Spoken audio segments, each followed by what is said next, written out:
Good afternoon, everyone, and welcome to the Future of Diplomacy Project's event on the future of the special relationship, a conversation with the British Ambassador to the United States, Dame Karen Pierce. My name's Emily Fry. I'm a second-year MPP student here at the Harvard Kennedy School. I'm a co-chair of the British and Irish Caucus, and my research interests are on international climate policy. Before we begin, we'd like to invite you to keep your video on and raise a virtual hand to ask a question during the question and answer portion of the session. Also, please be aware that this session is being recorded and that your image may appear in the recording and that we may post it on the Belfer Centre website. With that, it's my pleasure to welcome Dame Karen Pierce, the British Ambassador to the United States, virtually to the Kennedy School. Prior to arriving in DC, Dame Karen Pierce was the United Kingdom's permanent representative to the United Nations in New York since March 2018. She previously served as the Director General for Political Affairs and the Chief Operating Officer of the Foreign and Commonwealth Office in London. Dame Karen first joined the FCO office in the 1980s. Her first posting was in Tokyo between 1984 and 1987, after which she worked in the UK in the Security Policy Department. Dame Karen has worked in Washington as the private secretary to the British Ambassador to the United States in the 90s. And then between 1996 and 2006, Dame Karen held several positions in London, including as team leader for Ukraine, Belarus, Moldova, deputy head of the Eastern Adriatic Balkans Department, head of the newsroom, head of the EU department, and concurrently head of Afghanistan Political Military Unit after 9/11. In 2006, Dame Karen moved from New York for the first time to be in the Deputy Permanent Representative and the Ambassador at the UK mission to the UN. She also returned to London in 2009 and became the Director of the South Asia and Afghanistan Department in the UK's Special Representative for Afghanistan and Pakistan. In 2012, Dame Karen started her second multilateral role, this time in Geneva, where she was the Ambassador to the Permanent Representative to the UK mission to the United Nations, World Trade Organization, and other international organizations. I'm going to hand over to Professor Nicholas Burns, who will be moderating this discussion.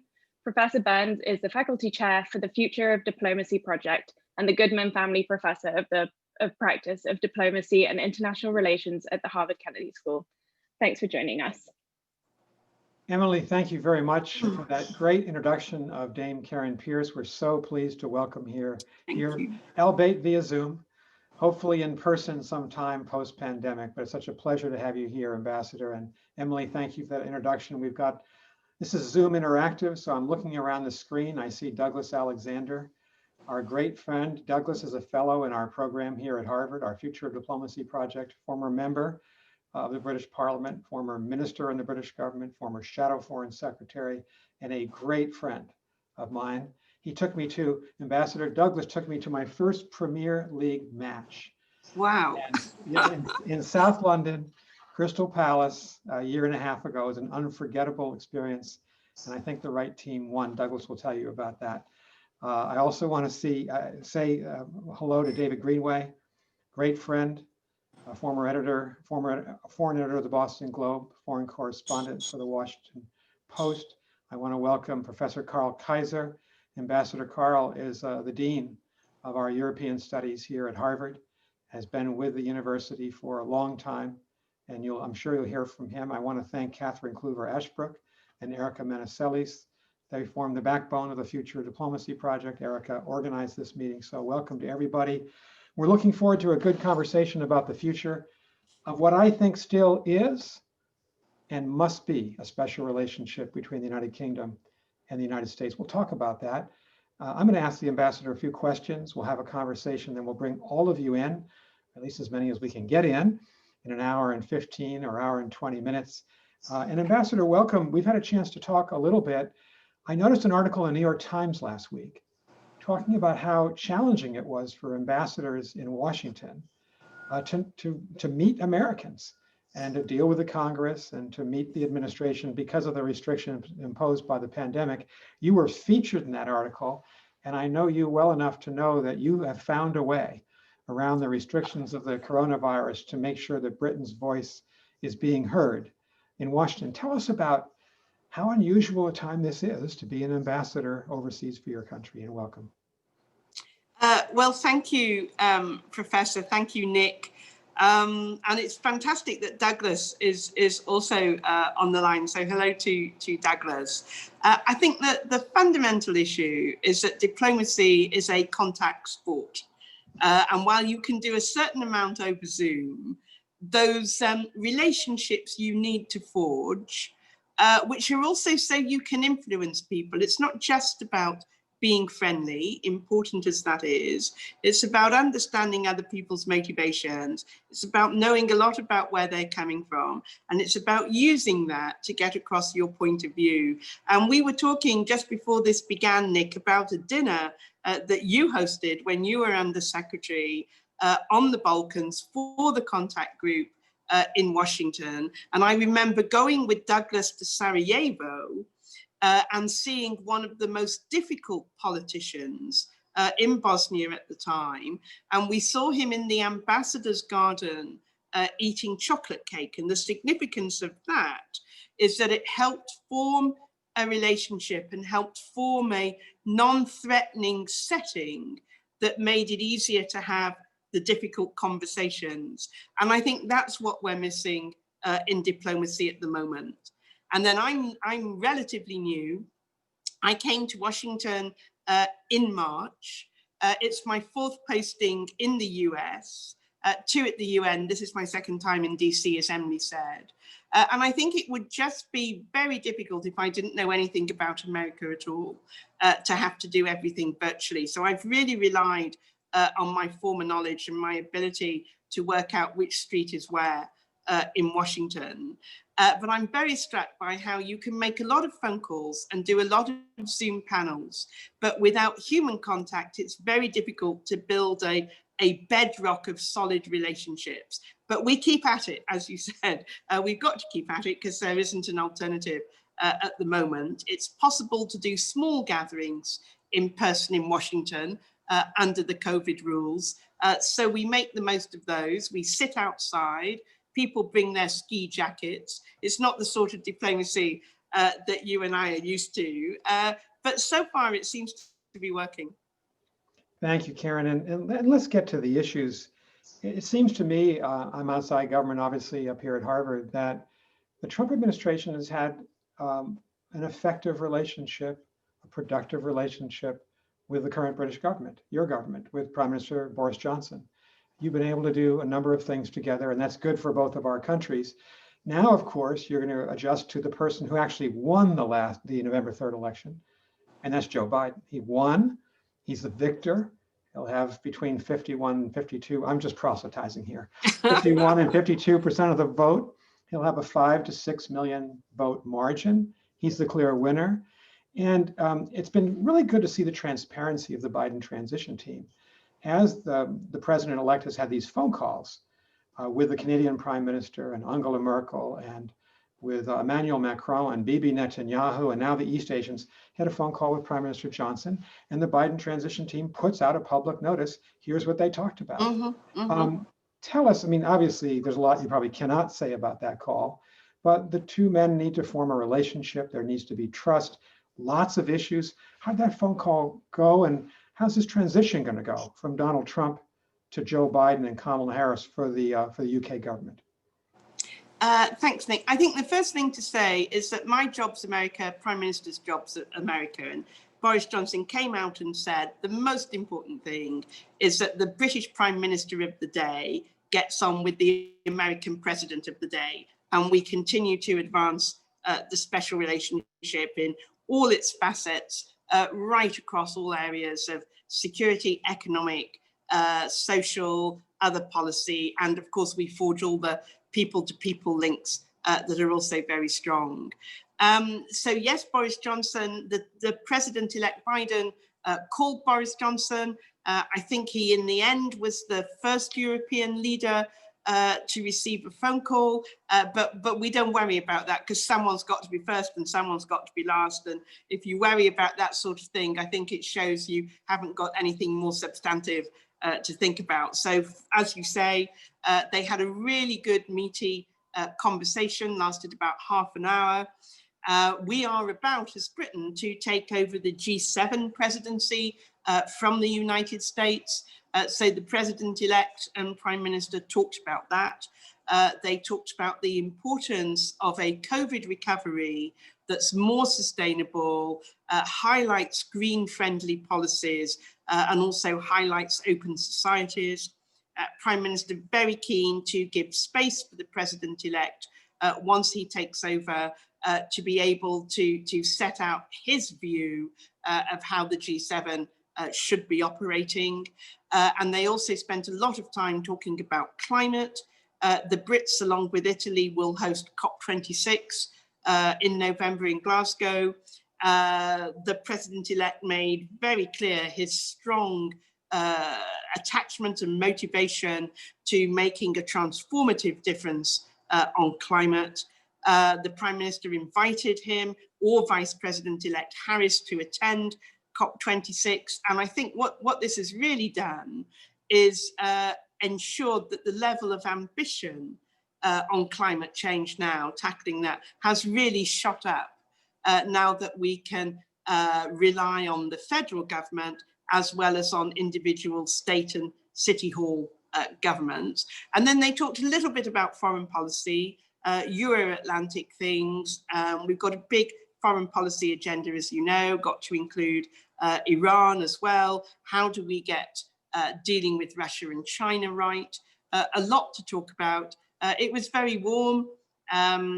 President-elect Biden was very friendly. Prime Minister was delighted to be able to have the opportunity. They will keep in touch. And I know that the transition team have their own rules about whether or not it's right to talk to foreigners, but to the extent that we are able to carry on those conversations before 20 January, we look forward to doing so. Well, thank you very much. And let's talk a little bit about this special relationship. I can tell you, I know that sometimes in Britain, I hear from British friends, it's a thing of the past. Some Americans may feel that way. I think it's a living, breathing thing. It really does exist. There's been a trust between London and Washington that still exists, that we find with few other allies, certainly with Canada, certainly with Australia. There's a vocation that we have called NATO, and we're the two military leaders of NATO.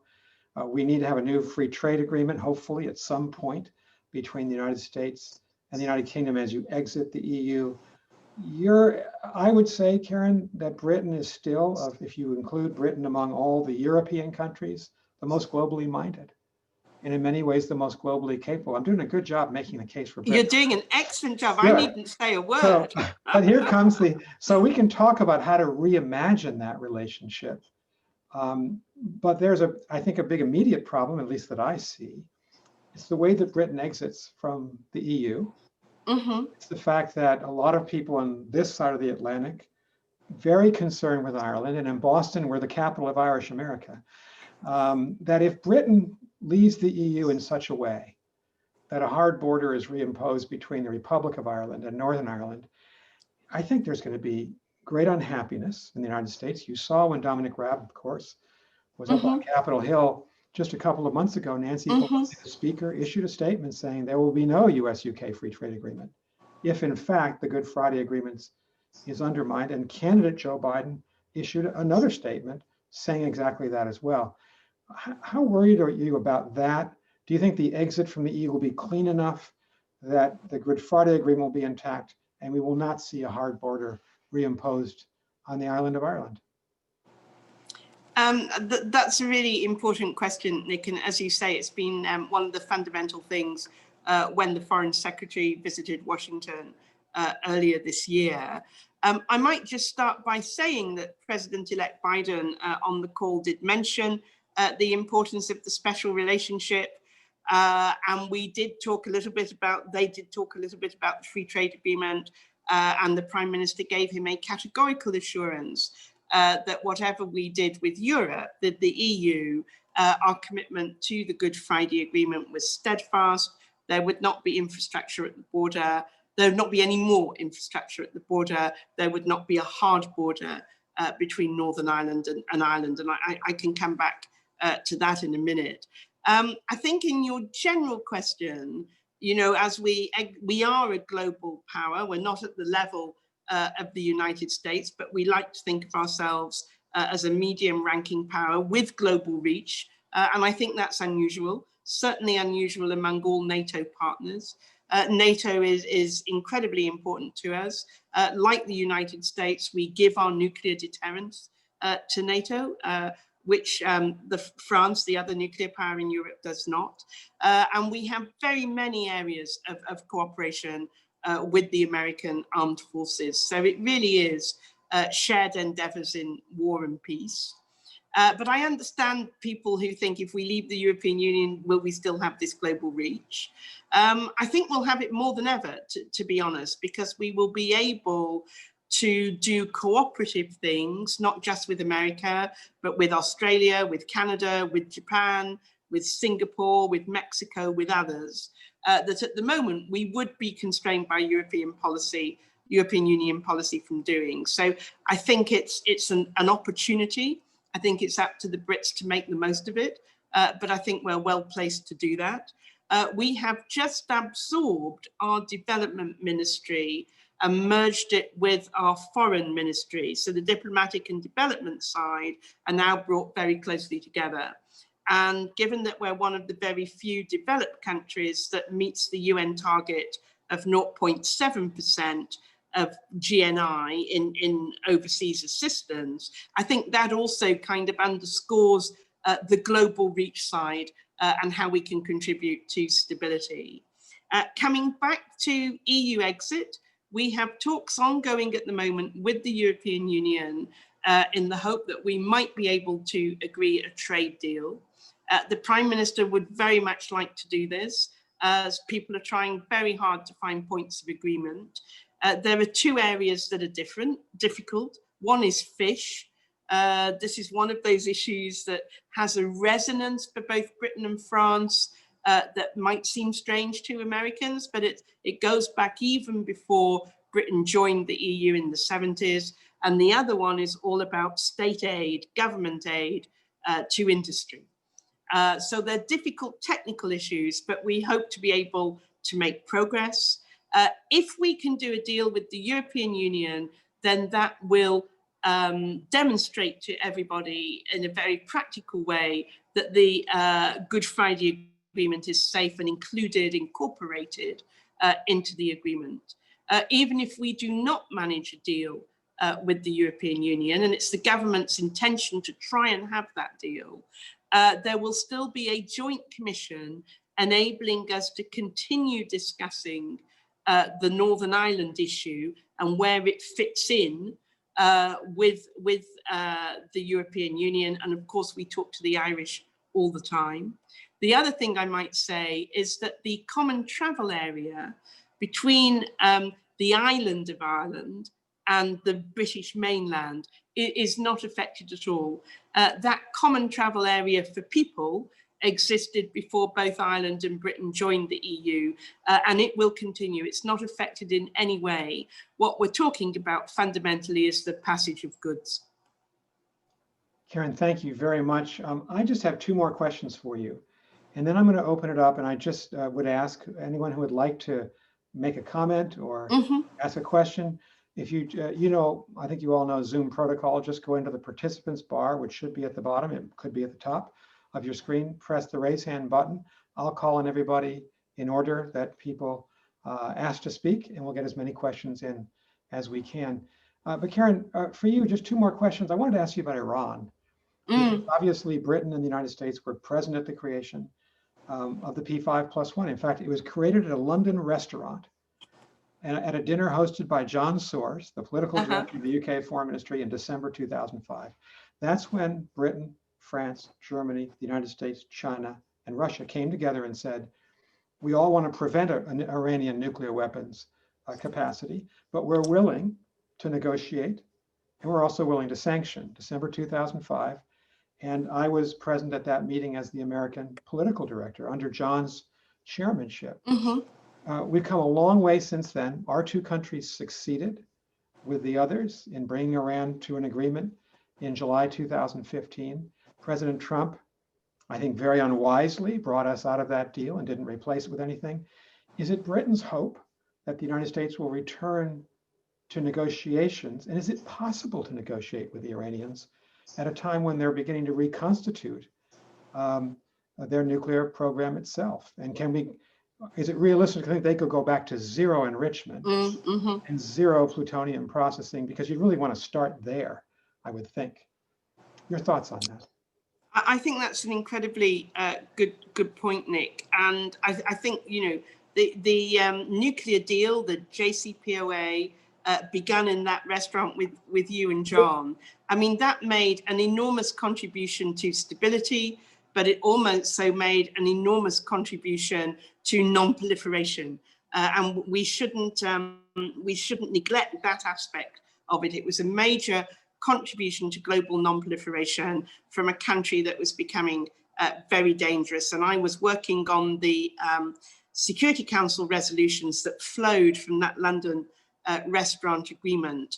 And when I did the job in London that John Soares was doing at the time you mentioned, we had a lot of discussions, even arguments with the administration about sticking to the deal and about how one might take the deal to the next stage, which we have always thought was a better way of dealing with any residual problems than walking away for the reasons you say. I would like to think that we could get things back on track. But I think to answer the second one of your questions first, it does depend on Iran wanting to be a responsible, mature, regular member of the international community and come in from the cold. It isn't axiomatic that Iran does want to give up her nuclear capability. It isn't axiomatic that the moderates will win any internal power struggle in Iran, and there will be Iranian elections around the middle of next year, which is something to watch. And there's a big question over how much flexibility or ability to cooperate in the JCPOA or any other ballistic or regional negotiations that might take place because of that.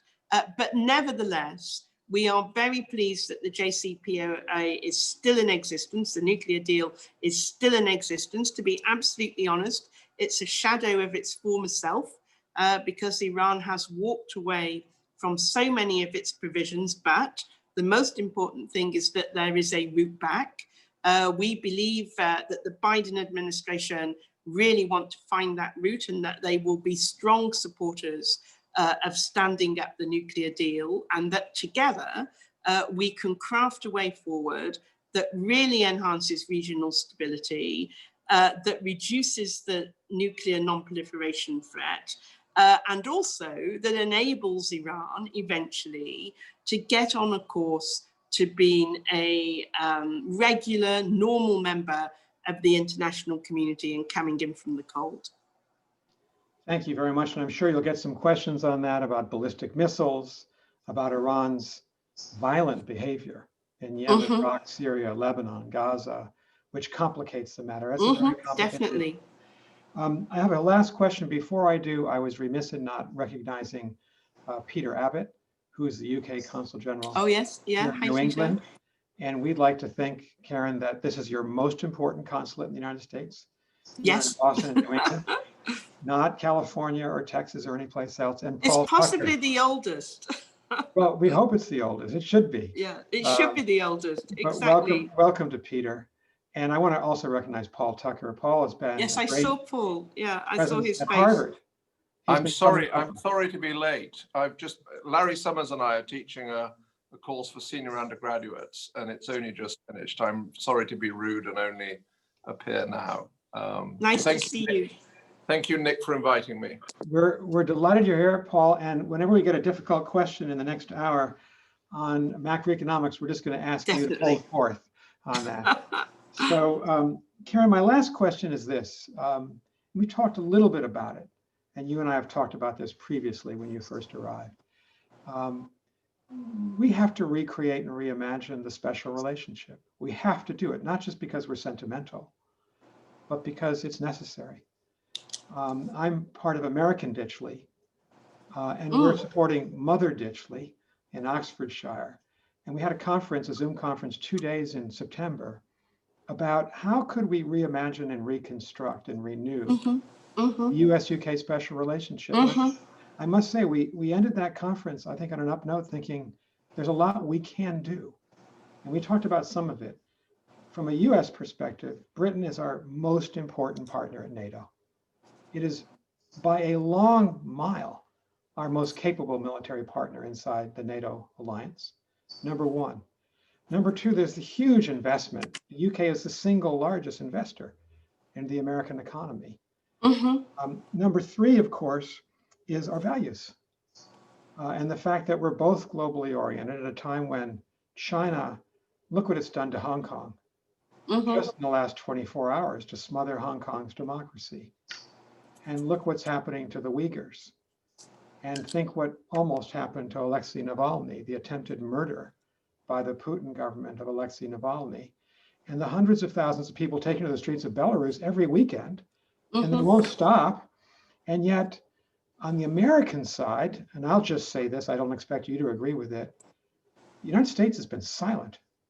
The American president has said nothing in support of all these people. And so now we have a president-elect who will say something. And he's proposing a coalition, a summit of democracies. This is something that the US and UK, I would think, could work on together. And I just wanted your thoughts on this as my last question, and then we'll go to questions from our group. I think that's spot on, Nick. A summit of democracies, something to bring together all those of us who really believe in freedom and really believe in the right of peoples to choose their government and to have access to the law as equals. And I think that's a fundamental point. And in some ways, the freedom point is, I would say, a quintessential US-UK one. And that's not to belittle anyone else's efforts at all.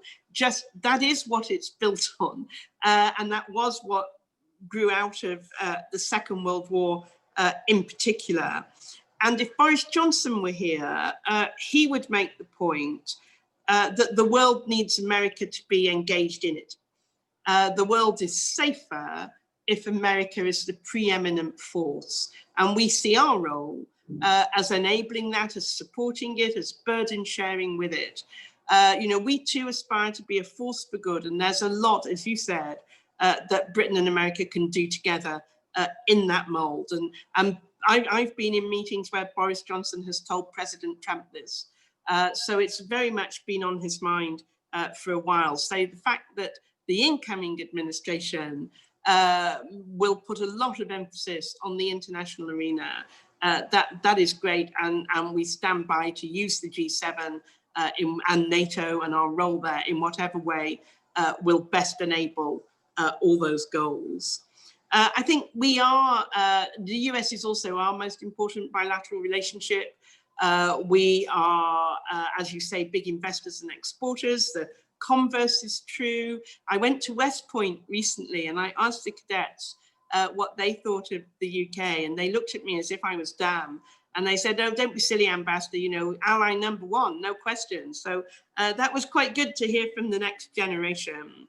But I think it is something that we are going to have to spend more attention on, because Russia and China have for some years now conducted themselves as if everything is a competition to set the rules of international affairs. And we need to be very careful that this authoritarian approach doesn't win out. I know that the Secretary General at the UN is very worried that one morning we all wake up and we find that we've taken our eye off some aspects, say, of technology, and all of a sudden the standards, the norms are not permissive, they're not open, they're not accessible, they're very closed and run by governments. And I think the special relationship, in order to thrive, really has to take account of these sorts of differences. And for me, Nick, it all comes down to technology, pace of development in technology, AI, cyberspace, moving so fast at the moment. I think it has the transformative quality that nuclear had back in the 1950s. And just as one aspect of the special relationship grew out of nuclear and the mutual defense agreement that we had, so I think we are going to have to work to adapt all of that, all of those principles, all the philosophies, all the frameworks, so that we can together make the most of the new technology and ensure that it works to the benefit of citizens and not to spy on them. I think it can be done. I think everyone has rather got out of the habit of these big ventures, but I think we're coming back to that time where government can't leave it all to the markets. It may be efficient, but it's not actually going to produce what we need over the next 10 years. So I see that as a major thing that Britain and America are going to have to tackle together. Thank you very much. And I think you're exactly right. A lot of people forget how close we are, the UK and the US, on intelligence, on cyber, on defense. Definitely. It's part of the core of the relationship that's obviously going to continue and maybe even expand in the future, along with our democratic credentials. We have the self-confidence to believe that democracy should spread in the world, not be constricted by the authoritarian powers. So thank you for that ringing endorsement you've just given us. We're going to go to questions. I'm just looking at my screen, and it differs in terms of order of precedence from the column, but I'll just go to David Franklin first. David's a Brit, graduate of the Harvard Kennedy School, really great guy and great student in my class last year. Great. Welcome. Thanks so much, Professor Burns, and thank you so much, Karen, for such an interesting, Ambassador Bliss, for such an interesting talk. So John Major said the other day that Great Britain is no longer a great power. And this is something that we debated in Professor Burns's class last year. At a high level, how would you describe the power that Britain has in the 2020s? And as someone whose role it is to exert that power, how do you think about how we as a country find our feet in what is an increasingly multipolar world?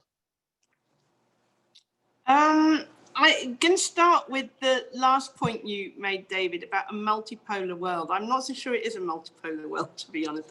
I think you've got the US and China, and then you've got Britain, Russia, and France. And Russia won't like being put in the second tier with Britain, France, but it is fundamentally. Although I think Russian aggression and Russia's disruptive capabilities cannot be ignored. And you know, we were very pleased to see what the president-elect said about Russia and has said, and his team have said about Russia, because that is a threat that is not going away. Nevertheless, there's a different order of magnitude with the competition with China. And I think it's very important that the US, the UK, and the EU try and forge a common approach to both Russia and China. It won't be identical in every respect, but I think it can be more calibrated and it can be more joined up than at the moment. And I think that would actually, to be honest, help everybody. It would help the international institutions.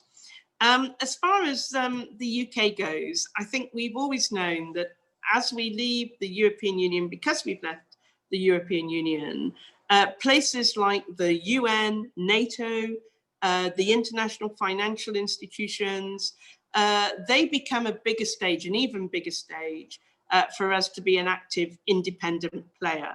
Foreign Secretary has this phrase about being a force for good. He has introduced a new human rights sanctions regime in the UK, which he would not have been able to do had we still been members of the European Union. And it will make us as nimble as the US is in ratcheting sanctions up, but also lifting them when there's cause to lift them. I mentioned earlier that we have now merged with our development ministry, so our global reach in stability will still be there and is now enhanced because we can make it conditions-based. We can make sure our foreign policy goals are reinforced by the programs that we sponsor in other countries. And as far as defense goes, Professor Burns referred already to the intelligence and the military relationship. We've invested in 2 new aircraft carriers carrying F-35s. 2 may not sound much to a country that has, about 7 in each of the regional commands, but it's important for us. We put these carriers at the disposal of the US and NATO. We will send one to the Indo-Pacific. So that global security reach, I think, is pretty unusual, and it's something we're determined to do more in. Thank you very much. Thank you, Mark, David. Now I want to go to Marie-Theresa van der Sande. Thank you. Thank you.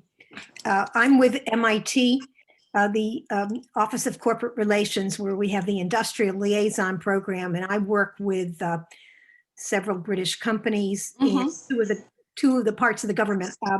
The Welsh government is a member of our program, and Highlands and Islands Enterprise, which is part of the Scottish government, is our program as well.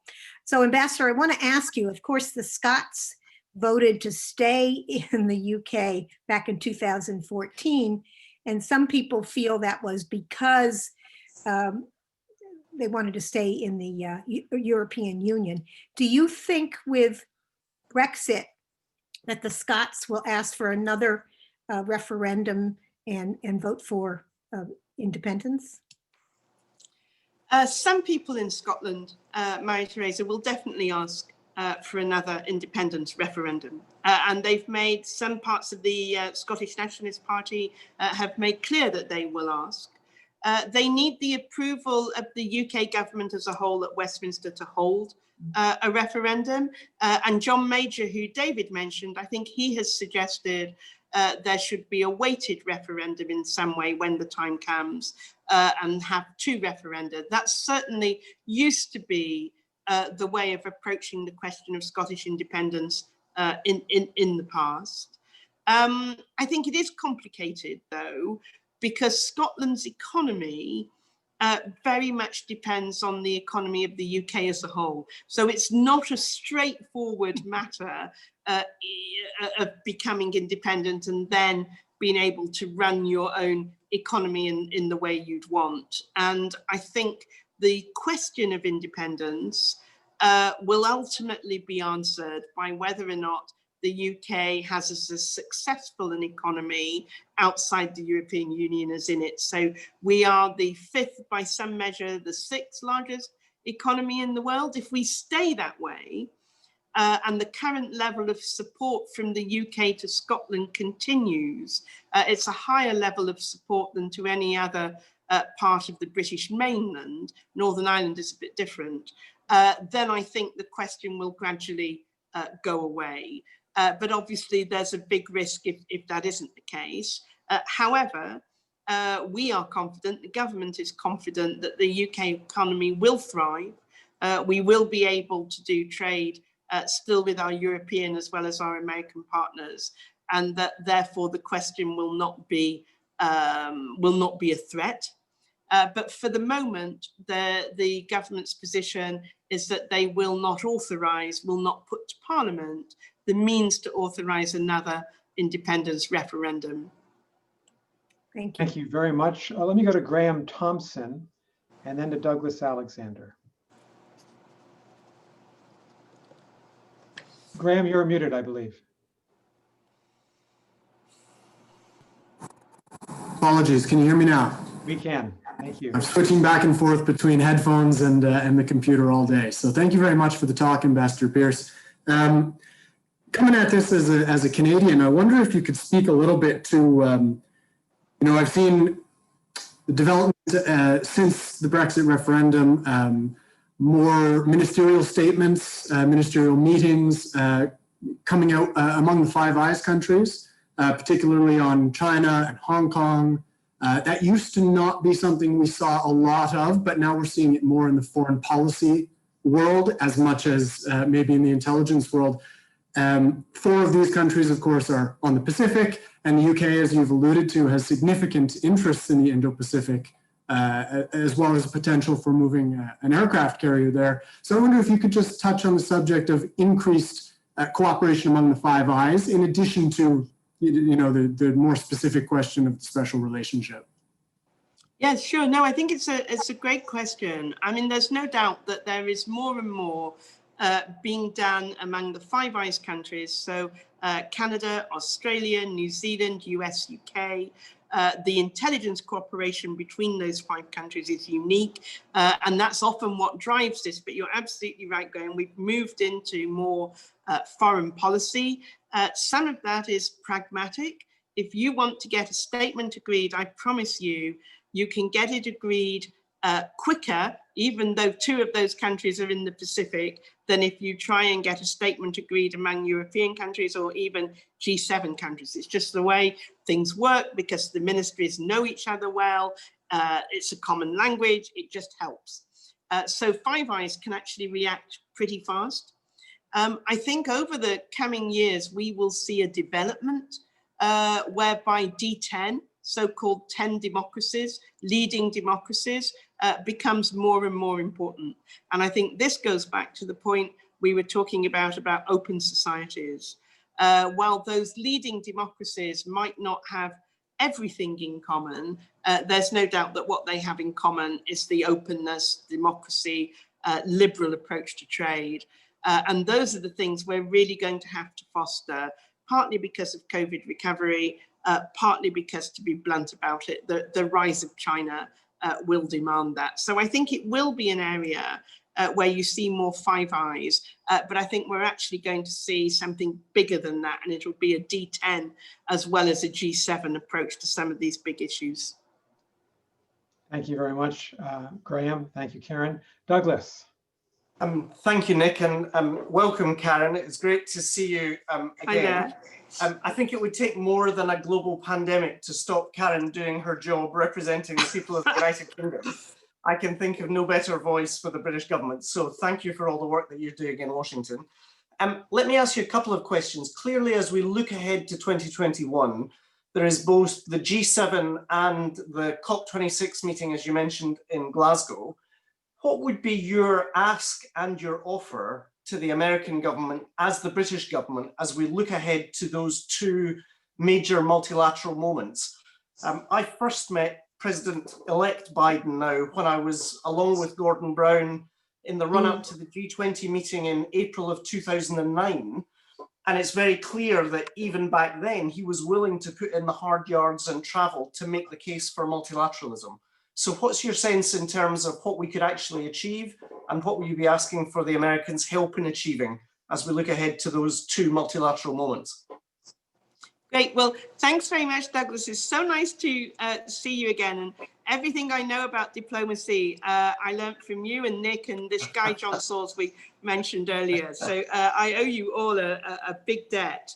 Prime Minister and President-elect Biden did talk about this at some length. I think our offer is that if there is a particular theme on both G7 and COP26 that the President-elect wants to push, Professor Burns mentioned Summit of Democracies, so clearly that aspect's important.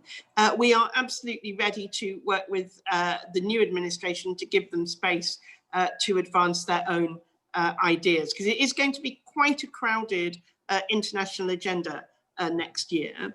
And on COP26, likewise, I would imagine that transition economies are quite important in the United States, given that you've got the oil and gas industry and then you want, and the coal, but ultimately you want to get to a much greener economy. So I think transition economics, as it were, is going to be important. And I think we get a lot of interest in what the British government has done, to be honest, if you don't mind my saying so, as a conservative government, to tackle climate change with the emphasis on jobs and growth. And that comes from Democrats as well as Republicans. And I think you're going to see a lot of interchange on what we can do to show that tackling climate change means you can increase jobs and you can increase competitiveness. And that's quite an exciting agenda. I think anyone who knows President-elect Biden, and I met him at the UN once, and he's got fantastic mastery of foreign policy and foreign affairs. And as you say, Douglas, he's a great champion of the UN and multilateralism. And I think we could do with a very strong, unassailable voice in setting out why all of that matters. And I think, to be honest, we've got some work to do to convince our own people of why these things still matter. But I think someone with Vice President Biden's track record on that will be fantastic. And if you think of the historic aspects of Vice President-elect Harris's achievements and her very strong rule of law focus, I think that is going to be a very powerful message coming from America to the rest of the world, and we're happy to amplify that wherever we can. On specific issues, I think we'll be able to put a lot of emphasis on green finance. And the significance of that, as you know, is that you can do a lot to help developing countries if we get the financial instruments right. And then I think we can really move the dial on tackling the pandemic and vaccines. If a Biden administration comes back into the World Health Organization and joins the international efforts on getting vaccines for COVID to developing countries, then I think, we've got a lot of possibilities there. Just to be clear, the Trump administration was very supportive of the UN's continuing vaccine program, Gavi, which concentrates on other illnesses. But I think we'd have a great opportunity really to get on top of the pandemic once the vaccines are ready. Thank you very much. I'll call on as many people as we can in the next 23 minutes before we have to conclude this session. I see the lineup of questions from Phil Balson, from David Greenway, from Benjamin Rutledge, from Alvaro Renato, from Jose Luis de Colmenares, from Paul Tucker, to Jorge Ledesma. I'll try to get everybody in. I will just say this. I know some of my students are on this call. It would be good to have some of our female students ask questions as well, and I would encourage them to do that. Here you have a great example of a woman who has smashed a few glass ceilings in her life, in her career, and we honor that, Karen, that you've done that in your career. Thank you. Phil, you're first, and then David Greenway second. Phil is a 2019 graduate of Harvard College and was the only teaching assistant of mine in a graduate school course who was an undergraduate, which gives you some sense of how brilliant this young man is. Phil. Thanks, Nick. Brilliant is not a fair adjective, but it's good to see you again. Thank you, Ambassador, for coming in. As we move into a new administration, one thing that is striking to me is that in the modern era, the special relationship has not only survived having a center-right government in the UK and a center-left government in the US, but if you think back to Clinton and Major, Bush and Blair, Obama and Cameron, those have historically been quite strong partnerships. At the same time, some of what's happened in the last 4 years is that I think America's relations to the world have become sometimes more political. And certainly Trump and Jeremy Corbyn did not have a strong relationship. There were protests against the last president when he came to London. Probably his reaching out to Nigel Farage after his election was not overwhelmingly helpful. And of course, your predecessor, unfortunately, his private comments ended up public and ended up becoming a political football. So as you look to a center-left administration in the United States, a center-right administration in the UK, in a more politicized atmosphere, what work can you do to ensure that relationship is not only strong, but is robust to sort of the partisan influences that might impact it?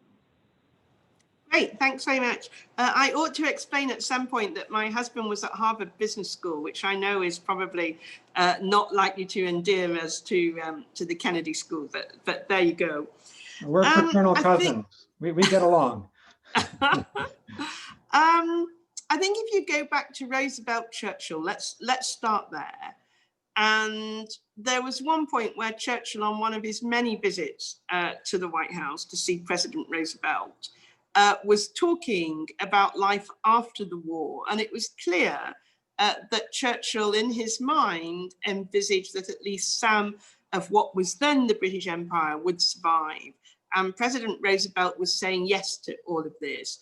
And Eleanor Roosevelt got very cross and she interrupted and she said, Winston, just because Franklin says yes doesn't mean he agrees with you. and you shouldn't take it for granted that this is the American position, because it isn't. And in the end, Eleanor proved to be the one who was right. But I think it's a good illustration of how the two leaders don't have to be on the same political wavelength in all subjects in order to find common ground. And as we were talking earlier, I think the common ground really is this freedom point. Liberal trade, liberal democracies, liberal approach to human rights and freedoms. And that, I think, is what marks out the UK and the US from, say, the other parts of the transatlantic relationship, and the ability and the willingness to put armed forces at the disposal of those causes. So I think that will endure. There are always going to be problems. I think if I look back at every single president and prime minister, whether they matched in terms of being centre left or centre right or not, you'll always find problems. When I was here 25 years ago, we had major problems with the Clinton administration. They gave Gerry Adams a visa. As Nancy Pelosi reminded me recently, they gave Gerry Adams a visa on the very day that, in a great piece of reconciliation, the Irish-American Speaker of the House, Tom Foley, for the first time ever, was coming to dinner at the British ambassador's. Now, we didn't like that visa, but it turned out to be helpful. And in the end, the American government and the Hill made an enormous contribution to the Good Friday Agreement, for which we're very grateful. And we understand why Americans really want to protect it, as do we. But my point is that at the time, it didn't feel like that, to be absolutely honest. And then we also had a blazing row between the US and Europe as a whole about Bosnia and how to approach Bosnia, and the failures of Amphifor, which, Nick, you will remember. And with the Trump administration, of course, we don't agree on tariffs. We don't agree on extraterritoriality. We haven't agreed on Iran. So there will always be these very specific policy areas. But the point of the special relationship is that they don't spill over into contaminating the relationship as a whole. You know, we've got this very solid bedrock of political and military cooperation. I like to think of it as being so closely interwoven, like one of those bulletproof vests that actually stops any bullet going through. So we manage, the relationship keeps going because it's so profound and so interwoven that it can help overcome any policy differences that there are at any given moment. Thank you very much. David Greenway.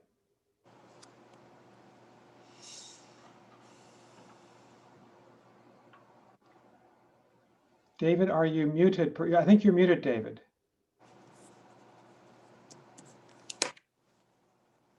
How about that now? That's wonderful. We hear your voice. Ambassador, I wanted to ask you, it's been more than 75 years since Churchill and Roosevelt got together.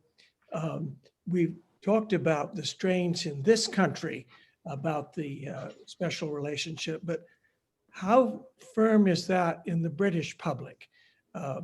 Does it mean as much to Britain now as it did before? Do you find that domestic support at home for this special relationship might be fading? Thanks very much. I don't think support for the special relationship is fading. I think it's as strong as ever. There's huge affection, huge admiration for America, what America has achieved, huge interest in keeping that our most important relationship.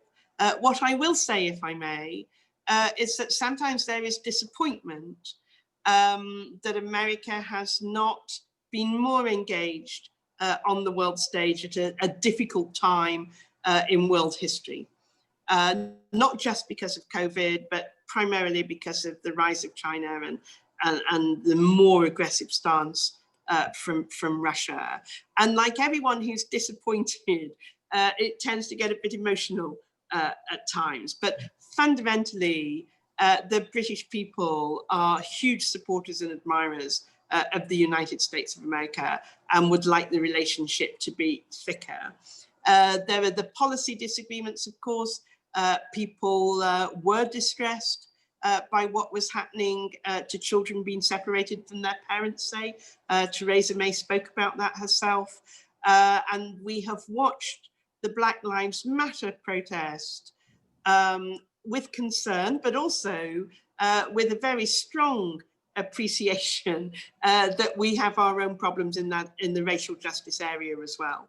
And it has prompted some reflections in Britain about our own past and what now we should be doing to ensure that equal rights really is demonstrated in public. Thank you. Thank you, David. I want to call on Charlotte Essler, and then Paul Tucker, and then Izzy Ernst. And I'll call on those three, and I'll hope to get others in as well. Charlotte, please. Thank you very much, and thank you very much, Ambassador Pierce, for the really fascinating comments. I wanted to just pick up on something you said, which I found very interesting, about the Five Eyes and the D10. And I'm wondering specifically if you could expand on how you think the UK and the USA, alongside the other Five Eyes nations, might seek to coordinate in future with Japan on issues of shared importance, particularly given the rise of China and the issues that might pose. Thank you very much. Great, thanks very much, Charlotte. I think, to be honest, it will be issue specific. It's certainly true that we're doing a lot more with Japan. And it's true that also I think Japan herself is changing. She has self-defense forces rather than the sort of armed forces that our countries have. But nevertheless, those self-defense forces are taking on bigger and bigger security roles, particularly at sea. And I think that itself will drive more cooperation with the Five Eyes countries. If I may say so, I think a lot of Japan still has a rather ambivalent attitude towards China, so we will not always see eye to eye with them on that. And, you know, at the UN, we don't always see eye to eye on issues like Myanmar, for example. But in general terms, I think you're right, we will see a lot more cooperation. There's been a huge amount already over North Korea and the nuclear program, Japan having been one of the countries most directly affected, but in fact, all Five Eyes countries are at risk from the North Korea nuclear program. So that's been very helpful in driving cooperation. So I think as Five Eyes branches out, as this D10 idea starts to take off, we're going to see a lot more work being done with Japan right across the board. Japan's got a big role in global health. They have a huge role in climate change, actually, interestingly, not because of Japan itself so much, but because a lot of their overseas assistance is orientated to helping developing countries build coal-fired power stations. So to tackle climate properly and to move away from the use of coal, we need Japan to switch the way she puts her assistance into energy. So that's another productive conversation. Thank you very much. Paul, welcome. Look forward to your question. Thank you, Nick. Karen, it's really great to see you. As Douglas Alexander said, we're very, very lucky as a country to have you in Washington, DC. And I hope you enjoy it as well as being successful. I want to ask a question about the D10 and the boundaries of that. And declaring my position, I'm writing a book at the moment. I've just finished a first draft about international economic relations largely, where I think a world of concentric circles is probably the only way. Yeah. But the boundaries of this are tremendously difficult to manage. So I can almost gamble, to the extent that I can gamble anymore, along the street that India is included. But that is almost inevitably, after a while, to raise questions about, so what about Indonesia? In fact, I was talking to somebody in the government today who mentioned Indonesia, and lots of business people in Asia think that Indonesia is incredibly important strategically for all the reasons you understand. Let's say, I'm not inviting you to say this, but let's say that Indonesia becomes in.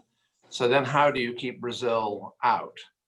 And I'm not expecting you to say anything about specific countries, but rather about how the boundaries can be legitimate for the people who are outside, but only just outside rather than inside. You know, one can see a process where this becomes the G20 minus China, Russia, and maybe the Saudi Arabia, maybe not.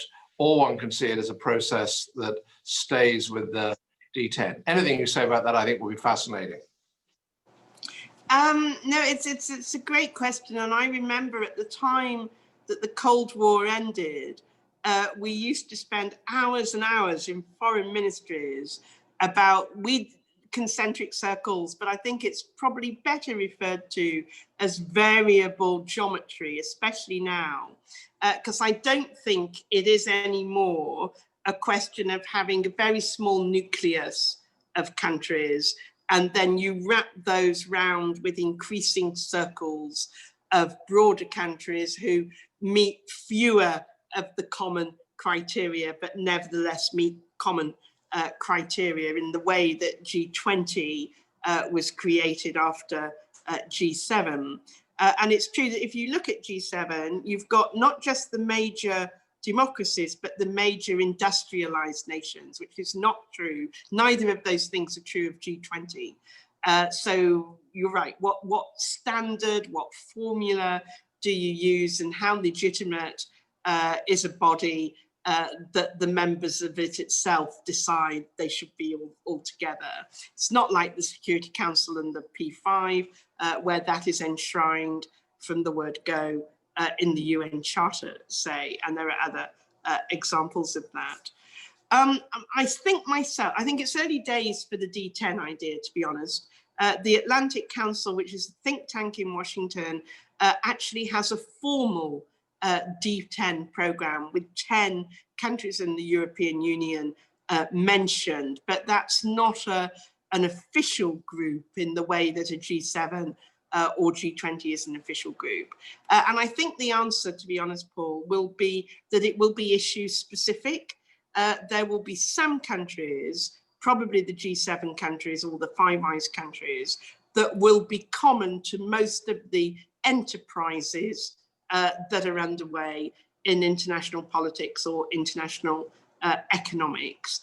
And then there will be different groups, plurilateral groups, if you like, that get together to work on certain aspects. So if you took technology, you know, we do not want the next generation after 5G to exhibit the same market failure that 5G has, where we're dependent on 3 companies worldwide, one of which is Chinese and linked to the Chinese authoritarian regime. So we obviously need to ensure that doesn't happen again.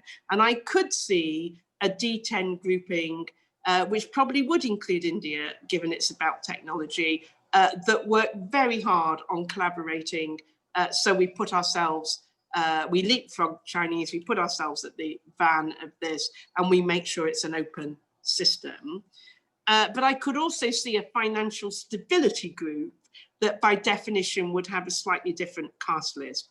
And that's why I think it will be issue specific.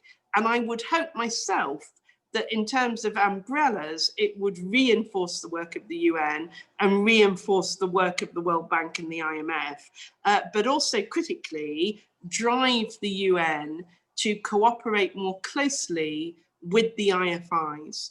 And I know that's something the Secretary General really wants to do. I think it's long overdue, but you could get something quite good going if you could have these plurilateral areas of cooperation. And then the place where it all comes together is the UN, WTO, and IFIs working together. Thank you very much, Paul and Karen. We have time for one quick question, one quick answer. And Izzy Ernst, Karen is a student from Germany. She's in my Great Powers class. Mm-hmm. Thank you so much, Ambassador Peirce. I'll try to keep it brief. I'm co-leading the Society here for Women in Diplomacy, Defense and Development. And we're talking a lot about female-centric foreign policy this year and what that looks like. I'm just curious, you're obviously the first female ambassador in this position, and your German equivalent is also the first woman.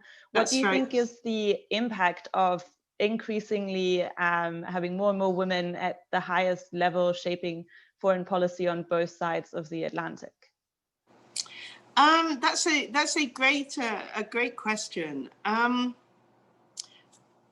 I think fundamentally, if you look at women, peace and security, to take one angle, and in fact, Ambassador Haber and I both worked on the Balkans years ago with Professor Burns, so there's a nice community there. I think the more you can bring women into peace processes particularly, the more likely you are to be able to answer the peace and justice question. And if you can answer that question, the more likely it is that a peace process is sustainable. So I think that's a very important but specific angle. I think the more diverse views you have working on foreign policy and perspectives, the more successful you're likely to be, because you're likely to spot factors and motivations that otherwise might complicate what you're trying to do. I have to say, I'm not one of these people who believe that women negotiate in a particular way, men negotiate in a particular way. I think you'll find all character types. And the important thing to do is to find a successful model regardless of background. But I think it is also important that for a country to have faith in its government's foreign policy, it needs to see people implementing that foreign policy and being at the top of a government who look like they do. And if society is 50% women, which it is, then it follows that there should be 50% women, more or less, at the top of any enterprise. And the Secretary General in the UN has done really well at making all his senior teams 50% women, which is a great thing to try and follow. So I think it's partly that confidence and assurance that a country's real comprehensive needs are being reflected. It's partly about specific areas like peace, and it's partly about having as much diversity as perspective as you possibly can. But I'll just leave you with one thought, Izzy.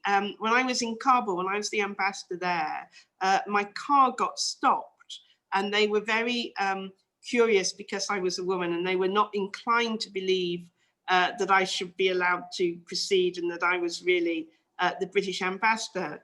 And the head of my close protection team got out, and he said to them, to a general, you know, she's the British ambassador and she doesn't take instructions from anyone. And I thought that was a good way of kind of making the point.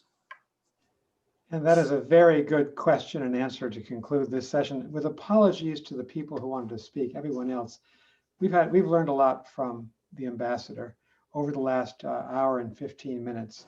I just want to say to her, we very much look forward to welcoming you back and in person post-pandemic to Cambridge, Massachusetts, and to Harvard. Our two societies have been through a lot. We've both been through trials in the last 4 or 5 years, but we're resilient people and resilient countries. And I have no doubt that the United Kingdom and the United States are going to return to their places, both of us. Well, at least I'll just speak for us. We shall return to a place of global engagement. And on a happy note, let me just say, Karen, as you know, Harvard is the oldest American university, not very old by British standards or European standards, 1636. And I took one of your predecessors, Sir Nigel Sheinwald, Ambassador Sheinwald at the time, in to see our president, Drew Faust, president of Harvard. And his first opening line was, "Madam President, Harvard was a British institution for its first 140 years, and it was until something called the Revolution of 1775 and 76. So we at Harvard owe Britain a lot, and particularly Cambridge University a lot. We are twinned. There's a symbiotic relationship. I think that's a very nice metaphor for the US-UK special relationship. So thank you. And you have an invitation to come back in person to Harvard. Well, thank you, Nick. This has been fantastic. Thank you, everyone, for your engagement. I'd love to come back. and all the things you said about the strength of the relationship, and particularly with Harvard. My university was Cambridge, so I have a very special reason to want to come to the Boston Cambridge. But I look forward to staying in touch. Thank you very much for having me. Thanks, Ambassador, and thanks to everyone who participated, and good days are ahead. Thank you, Karen. Thanks a lot. Bye-bye, everybody. Bye-bye.